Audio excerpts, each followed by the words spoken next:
तो जो डेटा दे रखा है उसी के हिसाब से मुझे फिगर बनानी है। क्या बोल रहे हैं, sides A B and A C and median A D of a triangle A B C are respectively proportional to sides P Q and P R and median P M of another triangle P Q R. तो आप triangle बनाएंगे ए B सी।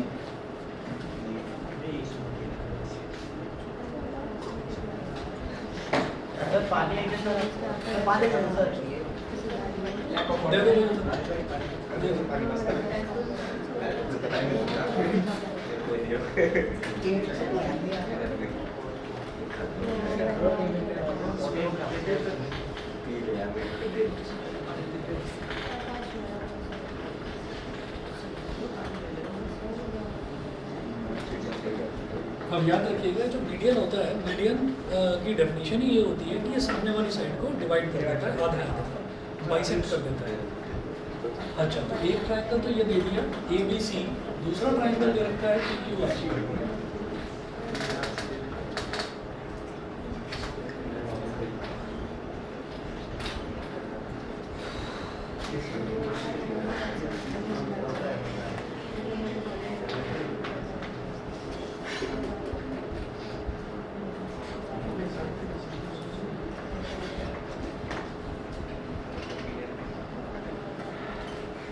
अच्छा, अब इन्होंने क्या बोला है कि ये प्रोपोर्शनल है, तो गिवन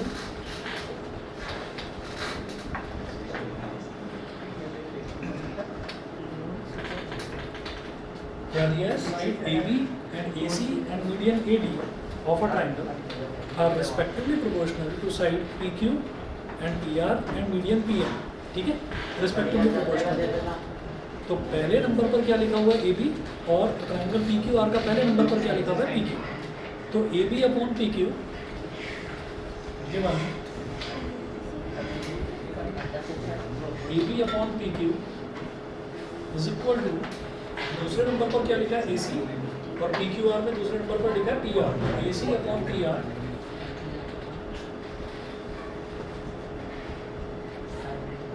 और तीसरे नंबर पर लिखा है मीडियन ए डी और median P M.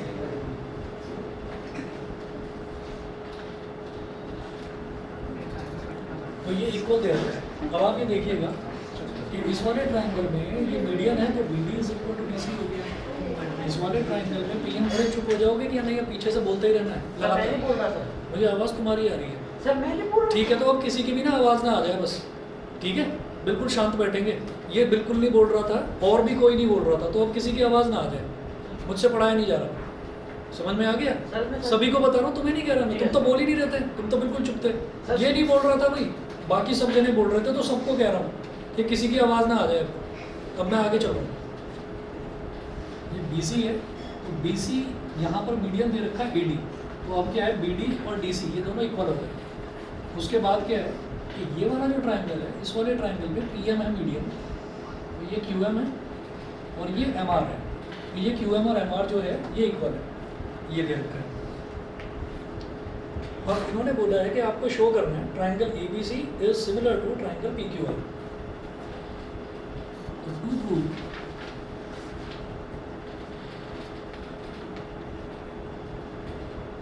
Triangle A B C is similar to triangle P Q R, हमें क्या दे रखा है, एक तो ये वाली साइड है ए बी और एक ये वाली साइड है P Q. A B upon P Q, A B upon P Q is equal to, एक ये वाली साइड है ए सी और एक ये वाली साइड है P R. A B upon P Q is equal to A C upon P R, दो साइड्स का रेशो तो इक्वल है, तो पूरा बड़ा ट्राइंगल ए बी सी और पूरा बड़ा ट्राइंगल पी क्यू आर, ये हमको सिमिलर प्रूव करना है।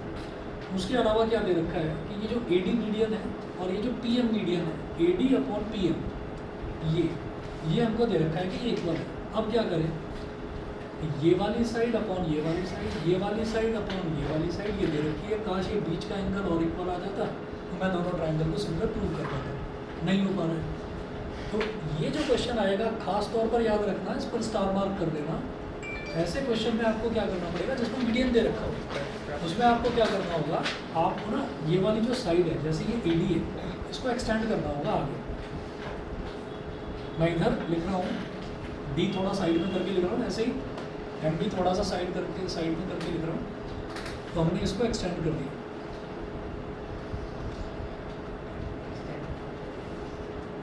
और इसको इससे जोड़ दिया,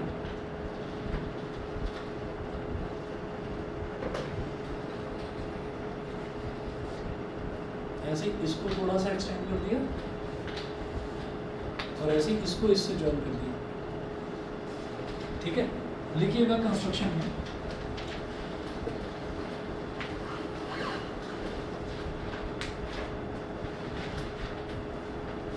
कंस्ट्रक्शन में देखिएगा, कंस्ट्रक्शन में आपको क्या करना है कि ये जो AD है, जितनी लेंथ AD की है उतना ही मैंने ये आगे कंस्ट्रक्ट करा है, A B C D, और इस पॉइंट को बोल दीजिए A,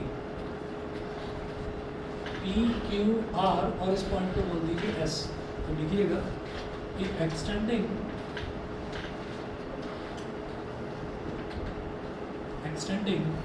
AD to E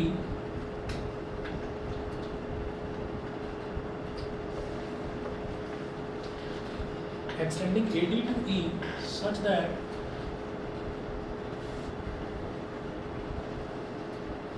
extending AD to E such that कि ये जो आपकी AD वाली लेंथ है, ये वाली लेंथ, और ये जो DE वाली लेंथ है, ये इक्वल हो जाए। ये मैंने कंस्ट्रक्शन करा है, कंस्ट्रक्शन में हम ऐसा कर सकते हैं।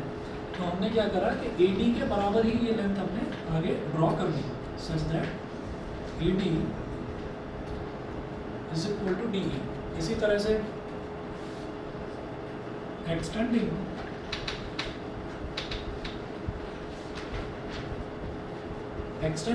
PM to S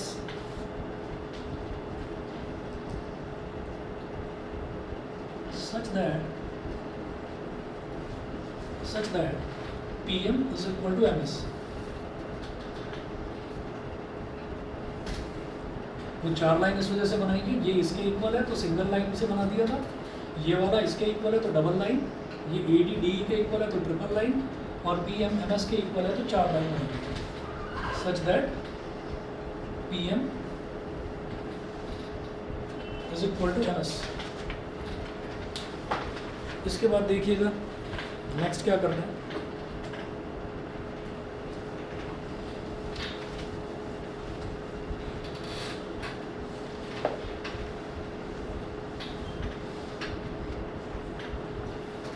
हाँ जी, अब मैं इसमें क्या करूँगा कि जैसे हमारा ये वाला ट्रायंगल है, तो इस वाले ट्रायंगल में मुझे एक चीज़ साफ दिखाई दे रही है कि अगर मैं ये ट्रायंगल ले लूँ ADB और EDC, और इन दोनों को मैं बड़े आराम से सिमिलर नहीं कॉन्ग्रुएंट प्रूव कर सकता हूँ। मैं कॉन्ग्रुएंट प्रूव कर सकता हूँ, सिमिलरली इस ट्रायंगल को इस ट्रायंगल के कॉन्ग्रुएंट प्रूव करा जा सकता है। करते हैं।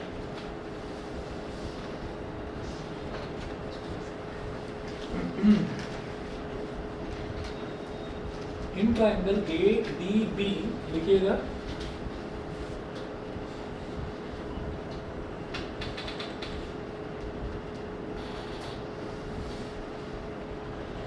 In triangle ADB and triangle in triangle ADB and triangle EDC,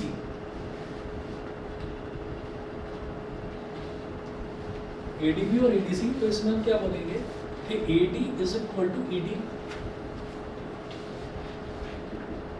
AD is equal to ED, bracket में लिखिएगा बाई कंस्ट्रक्शन।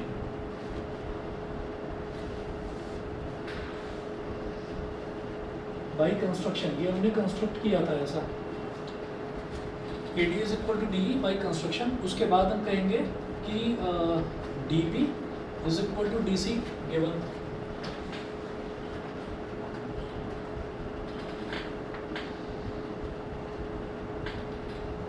ये दे रखा था, और ये जो बीच का एंगल है ये वाला इक्वल होगा, angle ADB is equal to angle EDC।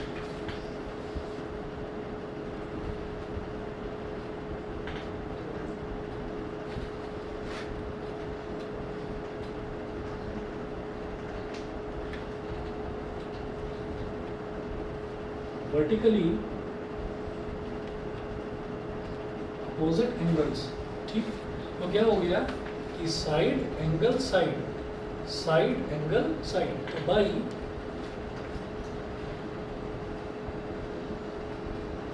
SAS congruence. तो दूसरे भी सर नॉन ट्रायंगल को कॉन्ग्रुएंट प्रूव करना है। हाँ,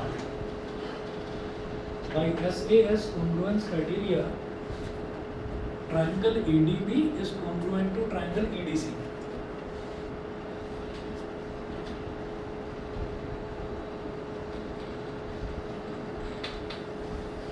triangle ADB is congruent to triangle EDC, ठीक है।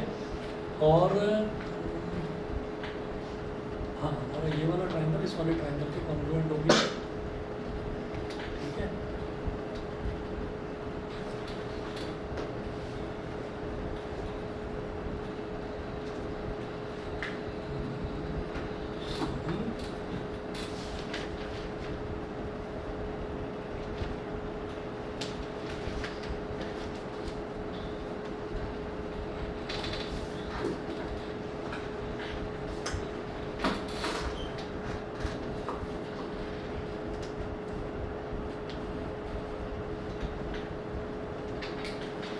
एंगल देखिएगा कि पहली पोजीशन पर जो एंगल है हमारा,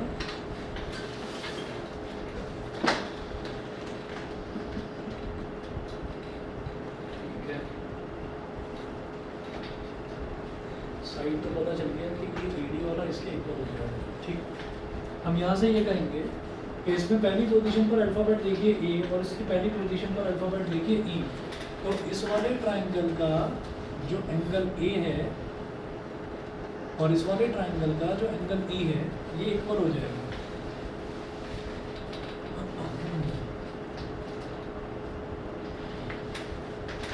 ठीक,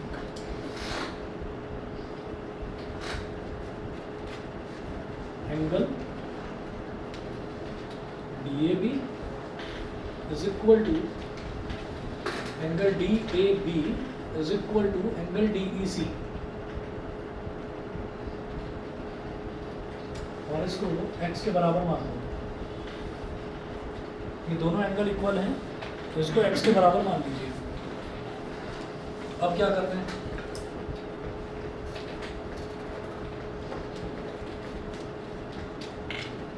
यहाँ पर लिख दीजिए ये वाला एंगल भी x है तो ये वाला एंगल भी x है, और इसके अलावा ये दोनों एंगल तो हम यूज़ कर ही चुके हैं, और ये वाला एंगल इसके बराबर आ जाए उससे मुझे कोई फ़ायदा नज़र नहीं आ रहा है। सर अगर BAD और DEC इक्वल कर रहे हैं, BAD और DEC उन दोनों को मैंने इक्वल कर दिया सर कैसे सर? By simplicity. तो फर्स्ट पोजीशन पर A लिखा हुआ है, उधर फर्स्ट पोजीशन पर E लिखा हुआ है, तो ये दोनों एंगल इक्वल हो गए, ठीक। तो ये दोनों x एक्सिस को मैंने मान लिया, ठीक है।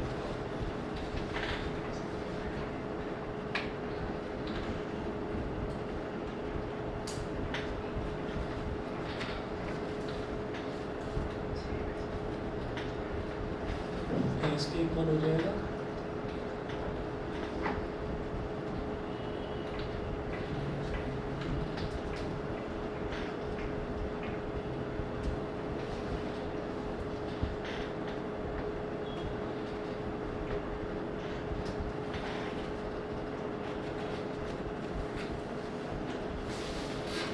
बोल दीजिए इक्वेशन नंबर 1। ये इक्वेशन नंबर 1 तरीके से AC और PR इक्वल हो सकते हैं। हम ये कहेंगे कि AC और PR इक्वल तो नहीं होंगे, AC और PR का रेशो इक्वल दे रखा है। किसके? AC और PR का रेशो AB और PQ के रेशो के इक्वल दे रखा है, ठीक है। हमें बस कैसे भी करके क्या करना है कि ये जो बीच वाला एंगल है ना, ये बीच वाला एंगल इस पूरे बीच वाले एंगल के इक्वल आ जाए, ऐसा कुछ करना है, ठीक। तो अब AB हो गया और CD हो गया, ये आपके अपोजिट साइड से इक्वल हो जाएंगी। सर हमारे स्कूल में तो क्या पैरेललोग्राम बनवाया था? नहीं, हमारे स्कूल में ऐसे बना के लिख दिया AB is equal to EC, similarly आपको PQ इज बताया equal to AB RS, is equal to AC, EC, हाँ वो तो ठीक है, और कॉन्ग्रुएंट है। PQ is equal to RS कर लिया सिमिलरली। हाँ, PQ is equal to RS, वो उसके सिमिलर बाद मतलब दोनों को ACE congruent। और PRS को सिमिलर करा, एक PQS को सिमिलर मिनट, करा, एक मिनट, एक करा होगा इन्होंने AC E को बिल्कुल ठीक, सिमिलर PRS के। PRS के बिल्कुल सही तो है। फिर angle DAC is equal to MPR जाएगा, क्योंकि एंगल इक्वल होते हैं वही सिमिलर देख रहे ट्रायंगल में। हैं, DAC मतलब ये वाला एंगल और ये वाले एंगल के इक्वल हो जाएगा, ये भी बिल्कुल ठीक है, इसलिए आया था है ना, पूछना। और ये इसके इक्वल हो गया, लेकिन ये वाला एंगल इसके इक्वल नहीं आ रहा ना, समझ में कैसे करें? तो फिर सर जब इसको भी अच्छा, सिमिलर इसको कर पूरा लेंगे बड़ा ना, करके, इसको भी कर पूरा लेंगे। सिमिलर कर लेंगे। सही है। चलिए जी, तो पहले तो ये हो गया। अब इसी तरीके से आप क्या करेंगे, जैसे आपने ये वाला ट्राइंगल और ये वाला ट्राइंगल, ये दोनों कॉन्ग्रुएंट प्रूव करा, तो ये एंगल और ये एंगल इक्वल आ गए, ये समझ में आ गया इतना क्लियर। अब इसी तरीके से ये दोनों ट्राइंगल जो है ये भी कॉन्ग्रुएंट हो जाएंगे। आप लिख दीजिए in triangle PMQ and triangle SMR,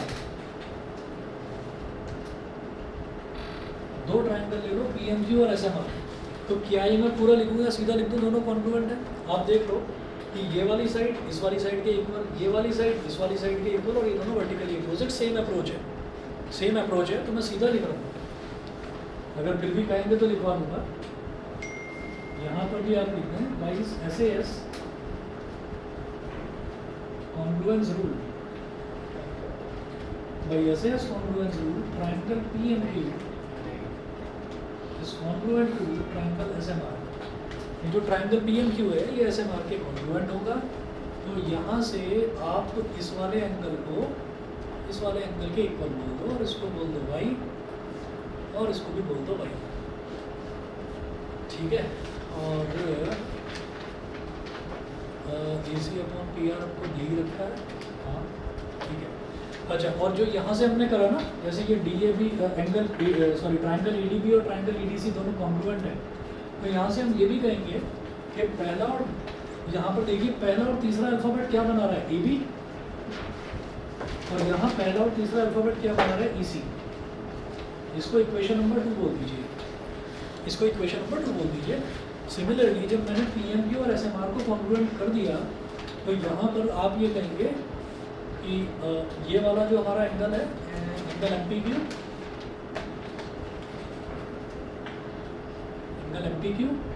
is equal to angle MSR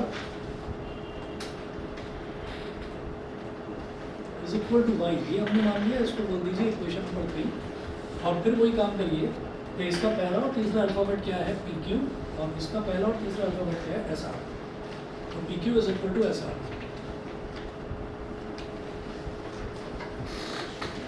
ये हो गया इक्वेशन नंबर 4। इतना करने के बाद में अब जरा देखिएगा कि ये बड़ा वाला ट्राइंगल ले लेते हैं, ये जो पूरा बड़ा वाला ट्राइंगल है, तो इस पूरे बड़े ट्राइंगल को मैं क्या बोल दूंगा, ACE in triangle ACE and triangle PRS and triangle PRS, ACE और PRS।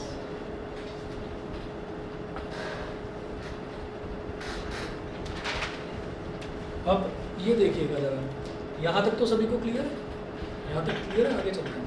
अब देखिएगा एक ट्राइंगल ये पूरा बड़ा हो गया इस साइड वाला ACE, और ये पूरा बड़ा ट्राइंगल हो गया PRS। तो यहाँ देखिएगा हम ये कहेंगे कि इसमें आपका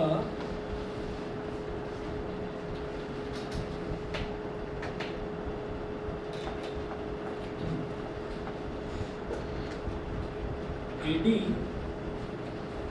ये जो है AD upon PM is equal to AB upon PQ, ये दे रखा है, तो यहाँ लिख लो ऐसे AB अपॉन PQ,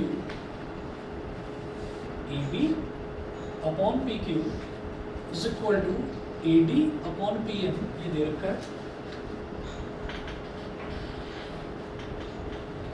ये हो गया। अब क्या करें, ये जो AD है, जितना AD है बाई कंस्ट्रक्शन उतना ही तो DE बनाया है, तो आप क्या करें, यहाँ पर ऊपर और नीचे 2 से मल्टीप्लाई कर दो, इधर भी 2 से और इधर भी 2 से, तो ये क्या हो गया। अच्छा, एक काम और करना है, ये जो AB है, AB किसके इक्वल है, CE के इक्वल है, AB जो है वो CE के इक्वल है, ठीक। तो हम क्या करेंगे, AB की जगह लिख देंगे CE, और ये जो PQ है, ये PQ किसके इक्वल है, SR के इक्वल है, PQ की जगह आप लिख दीजिए SR, और ट्वाइस ऑफ AD का ट्वाइस कितना हो जाएगा, AE, और PM का ट्वाइस क्या हो जाएगा, PS। तो यहाँ पर आप ये देख लीजिए क्या आ गया हमारे पास। एक चीज़ तो ये आ गई कि सी ई अपॉन एस आर ये, और ए ई अपॉन टी एस ये दोनों का रेशो तो इक्वल आ गया। सर AC और PR का रेशो तो इक्वल दे ही रखा है। और AC और PR पहले से ही इक्वल दे रखा है। यहाँ पर ये भी लिख लीजिए जो ओरिजिनली दे रखा था AB upon PQ is equal to AD upon PM is equal to AC upon PR। तो यहाँ AC अपॉन PR भी लिख लीजिए, ठीक है ना। और यहाँ मैं इधर लिख रहा हूँ साइड में ब्रैकेट में गिवन लिख लीजिए is equal to AC upon PR। तो इसमें मुझे किसी एंगल की ज़रूरत नहीं पड़ी। यहाँ पर क्या हो गया, ये तीनों साइड्स प्रोपोर्शनल आ गई, तो by triple S congruence criteria ये वाला पूरा ट्रायंगल और ये वाला पूरा ट्रायंगल कॉन्ग्रुएंट हो गया, ठीक है। तो लिखिएगा by triple S similarity congruent नहीं sorry similar, by triple S similarity criteria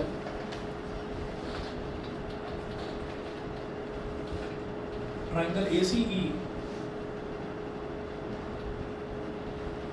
is similar to triangle ACE is similar to triangle PRS, ठीक है।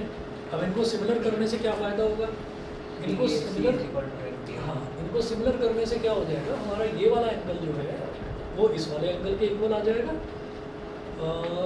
ये हो गया, और इसके अलावा बस हो गया। हम ये कहेंगे इट इम्प्लाइज दैट ये जो है आपका एंगल ये वाला angle EAC is equal to angle SPR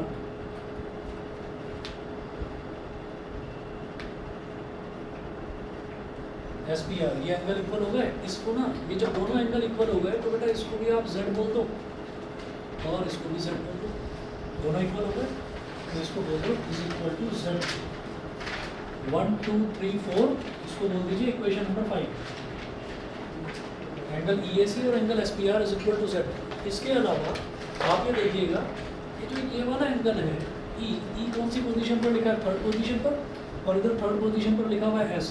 तो ये वाला एंगल और ये वाला एंगल भी इक्वल हो गया, मतलब X और Y इक्वल, ठीक है। तो आप कहेंगे एंगल, इसको E को बीच में ले आओ, angle AEC is equal to angle PSR। It implies that X is equal to Y, X is equal to Y हो गया। यहाँ तक समझ गए, ये वाला एंगल और ये वाला एंगल इक्वल हो गया। और मैं क्या देख चुका हूँ, ये एंगल इस एंगल के इक्वल है, ठीक है। मतलब x और y दोनों इक्वल हो गए। जब x और y इक्वल हो गए तो ये x प्लस z का हो या y प्लस z का हो, दोनों सेम ही तो हो गए। समझ गए कि नहीं? तो यहाँ पर मैं ये वाला पोर्शन मिटा रहा हूँ, और ये जो x is equal to y आया है इसको बोल दीजिए आप इक्वेशन नंबर 6।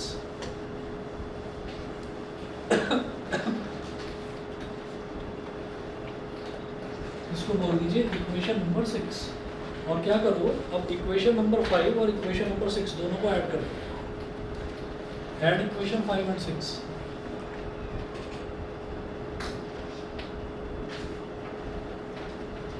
इक्वेशन 5 और 6 को ऐड करने से क्या होगा, एंगल EAC जो कि Z है, एंगल SPR ये भी Z है, तो Z प्लस X ये भी Z है और ये भी Z है।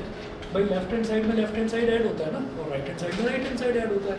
तो ये भी Z है, ये भी Z है, Z में X ऐड हो जाएगा तो Z प्लस X, और राइट हैंड साइड में क्या लिखा है SPR ये भी Z है और ये Y है तो Z plus Y, Z plus X is equal to Z plus Y। तो Z प्लस X क्या हो गया, Z प्लस X क्या हो गया, एंगल BAC, एंगल BAC। और ये जो Z प्लस Y है ये पूरा का पूरा क्या हो गया, angle QPR। And AB upon PQ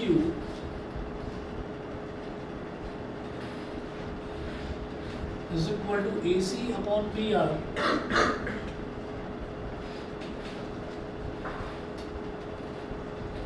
ये गिवन है कि AB upon PQ is equal to AC upon PR, ये गिवन है। और बीच का ये पूरा एंगल और ये पूरा एंगल हमने इक्वल प्रूव कर ही दिया, तो साइड एंगल साइड बन गया, ठीक है। तो by SAS similarity criteria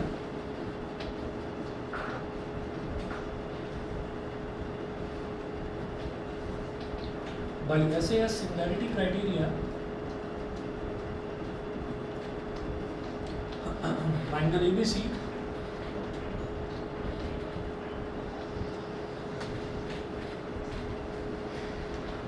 is similar to triangle PQR.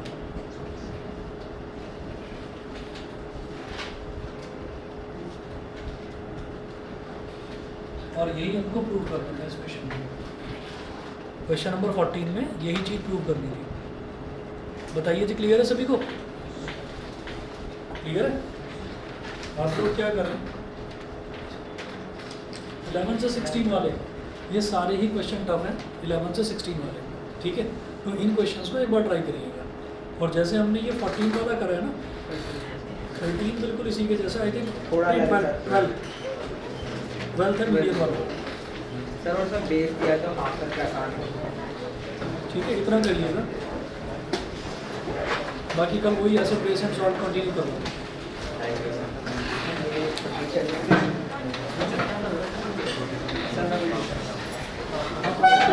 कल भी मैंने परसों हम तैयार चल रहे हैं, इसलिए पूरा ओके।